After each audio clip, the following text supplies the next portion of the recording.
Mais pourquoi le franc CFA n'est-il pas convertible? Alors ça, c'est la question la plus fausse de toutes celles que j'ai répondues. Non seulement la plus fausse, mais alors qui inverse vraiment le monde, on a la tête en bas. Parce que la force du franc CFA, sa principale force, son principal intérêt, c'est sa convertibilité totale et universelle. Le franc CFA est une devise. Si vous avez du franc CFA, vous avez un compte en franc CFA de chez vous, en Afrique, vous pouvez faire des achats sur Internet. Ce que vous ne pouvez pas faire dans les autres monnaies africaines notamment. Si vous avez du franc CFA, vous pouvez avoir votre carte Visa ou Mastercard, aller à travers le monde, faire des retraits dans tous les pays du monde. Vous introduisez votre carte, vous mettez votre code du pays et elle vous donne la monnaie locale, la monnaie de ces pays-là, dans les quantités qu'il y a dans votre compte. Que vous soyez en France, que vous le fassiez en Angleterre, au Canada, aux États-Unis, au Brésil, en Équateur, au Laos, en Birmanie, en Chine, partout ça fonctionne. C'est l'universalité de change du franc CFA qui est un avantage considérable, mais que ceux qui utilisent le franc CFA, en fait, ne réalisent pas parce qu'en fait, ce sont des enfants gâtés qui ne réalisent pas que les autres ne peuvent pas le faire. Quand je parle des autres, je ne parle pas du Nigeria, de la Guinée, tout ça ne peuvent pas le faire, mais le Maroc non plus ne peut pas le faire, ne peut pas payer avec du dirham marocain sur Internet directement, non. L'Algérie ne peut pas le faire, l'Égypte ne peut pas le faire, la Namibie ne peut, le Botswana ne peut pas le faire. Dans ces pays-là, vous avez besoin de deux comptes.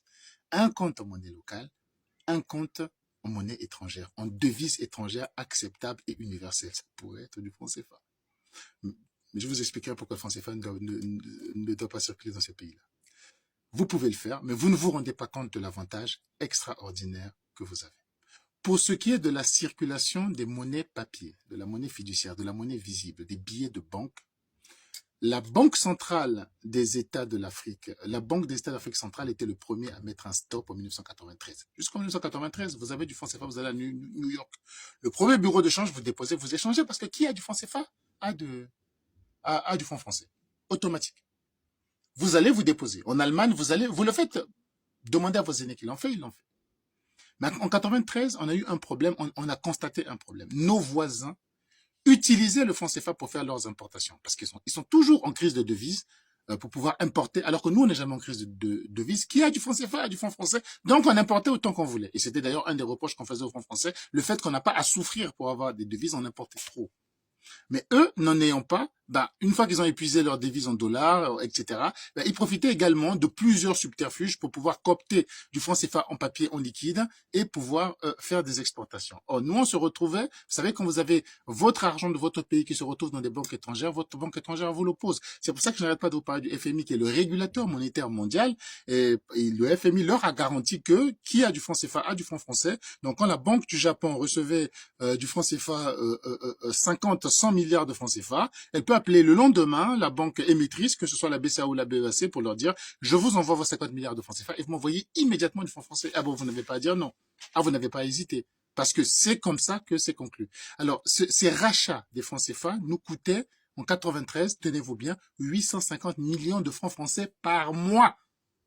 Par mois, à racheter seulement la part qui concernait ce que nos grands voisins faisaient pour utiliser. Je parle des grands voisins parce qu'évidemment la Guinée le faisait aussi, le Libéria pouvait le faire, la Sierra Leone pouvait le faire ou l'Angola pouvait le faire, mais c'est pas des grosses économies. Mais le Zaïre, c'était énorme, ça faisait souffrir l'Afrique centrale. Le Nigeria, qui est à la frontière entre les deux francs CFA, parce que le Nigeria a la frontière avec le Cameroun, à la frontière avec le Bénin. Donc, entre les deux francs CFA, il faisait la même chose, il cooptait du franc CFA pour lui permettre, facile, hein, par exemple, tu vas vendre du pétrole de manière illégale, de manière détournée au Bénin, etc., dans des seaux, dans des bidons et tout, dans des citernes, voilà, vous alimentez des stations, ça vous permet, et vous les vendez comment? En francs CFA. Mais tous ces francs CFA-là vous permettent de faire des importations, mais c'est pas nos pays qui ont fait des importations. L'argent se retrouve à l'étranger et nous l'oppose. Donc, ils y ont mis fin pour la Banque des États d'Afrique centrale en août 93, pour la BCAO en décembre 93. Et c'est même d'ailleurs dans le même truc, ils ont décidé finalement, l'un voyant que l'autre ne faisait pas suffisamment d'efforts, ils ont décidé que les deux francs CFA n'étaient plus interchangeables l'un avec l'autre, chacun n'avait qu'à gérer ses voisins gourmands. Donc voilà comment le franc CFA s'est retrouvé qu'avec les billets, on ne pouvait plus échanger, mais c'était à l'époque, à vrai dire aujourd'hui, ça ne se fait toujours pas, parce que je reçois souvent dans mes lives des gens qui arrivent pour dire, oui, mais moi j'ai quitté l'Afrique, je suis arrivé en France, j'avais 1 million de francs CFA, je suis allé à la banque, à la Société Générale, pourtant qui existe aussi en Afrique, on a refusé de me l'échanger. Comment cela est-il possible? Ben, c'est illégal. En fait, ce que vous faites, c'est illégal, c'est interdit par le règlement de la Banque des États d'Afrique centrale, c'est interdit par le règlement de la BCEAO également. C'est illégal de sortir du franc CFA en papier. Il faut le sortir en virement électronique. C'est la seule possibilité, la seule voie de sortie qui a été permise, c'est de pouvoir le sortir de manière électronique, soit par virement bancaire, soit par paiement sur Internet, qui est aussi un virement bancaire, soit par carte bancaire. Ce n'est que la seule manière dans laquelle vous pouvez promener avec le franc CFA. Et cette manière-là est déjà un privilège qu'en Afrique, seuls 3 pays ont, que seuls 3 monnaies ont. Le franc CFA, le rand sud-africain et la monnaie du Kenya, qui s'appelle le shilling kenyan. Toutes les autres monnaies africaines ne peuvent pas. Que ce soit Afrique du Nord, Afrique centrale, Afrique de l'Ouest, ils ne peuvent pas. Ils vous regardent avec envie. Parce que eux, ils doivent toujours être à l'affût du dollar, acheter des dollars dans la rue, à la banque, etc., pour créer un compte en dollars et utiliser ce compte en dollars. Mais l'argent avec lequel il reçoit son salaire, l'argent avec lequel il reçoit sa retraite, il ne peut pas. Vous savez des Africains qui ont pris leur retraite, qui vivent en France, qui vivent à Londres et tout. Leur retraite est versée au pays, dans leur compte de retraité au pays, et ils utilisent leur carte bancaire du pays pour vivre en France. Ils payent avec ça leur loyer, ils payent leur nourriture au supermarché, ils payent tout ce dont ils ont besoin. C'est un luxe inouï que d'autres n'ont pas.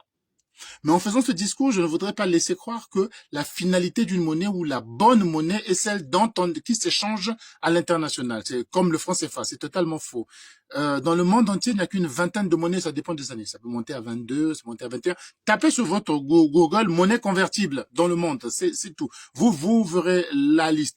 Si la liste arrive à 30, bon, les spécialistes vont vous dire qu'il y a des monnaies qu'on va appeler partiellement convertibles. Regardez la monnaie chinoise, par exemple, elle peut être convertie chez des voisins alentours. Elle peut être convertie chez des voisins, mais elle ne veut pas qu'elle soit convertie plus loin. On va dire qu'elle est partiellement convertible. D'autres puristes vont même dire que le franc CFA est partiellement convertible, puisqu'il est convertible de manière électronique, par virement, par carte bancaire, mais ne l'est pas de manière fiduciaire, de manière papier, c'est-à-dire que les billets de banque ne sont pas convertibles. On va dire aussi, bon, mais qui a du franc CFA a de l'euro, donc de toutes les façons, de manière électronique, vous avez la totalité de la convertibilité. Donc je disais qu'il y a une vingtaine de monnaies qui sont convertibles dans le monde, et c'est un choix libre des pays. Et les monnaies qui ne sont pas convertibles, ça ne veut pas dire que les pays sont des mauvaises économies.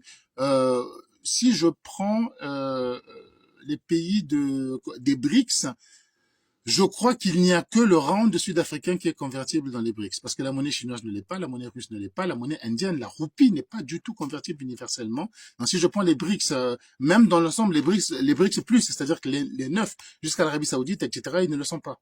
Il n'y a que finalement l'Afrique du Sud qui est convertible. Le réal brésilien ne l'est pas. Il y a des grands pays comme ça qui ne le sont pas. La monnaie de la Corée du Sud est convertible. Donc c'est une stratégie des pays, mais la plupart des pays choisissent de faire à ce que leur monnaie ne soit pas convertible. C'est pour des raisons vraiment techniques dans lesquelles je rentrerai pas. Mais ce n'est pas une faiblesse d'une monnaie qu'elle ne soit pas convertible. Et je crois que la monnaie la plus radicale là-dessus, c'est en Afrique en tout cas, c'est la Tunisie, qui prévoit même des peines de prison si vous osez sortir avec des billets tunisiens en dehors de la Tunisie. Faites attention si vous allez en vacances en Tunisie, ne ramenez pas des billets tunisiens, il faut les dépenser sur place. Pour la plupart des pays, c'est interdit. L'Algérie aussi est assez stricte là-dessus. C'est pas parce que leur monnaie est faible, mais c'est une stratégie économique. La plupart des pays préfèrent l'adopter. Il y en a que 20, 22, 23 qui acceptent. Tapez liste des monnaies convertibles. Le franc CFA est librement convertible, tout simplement parce que qui a du franc CFA a de l'euro.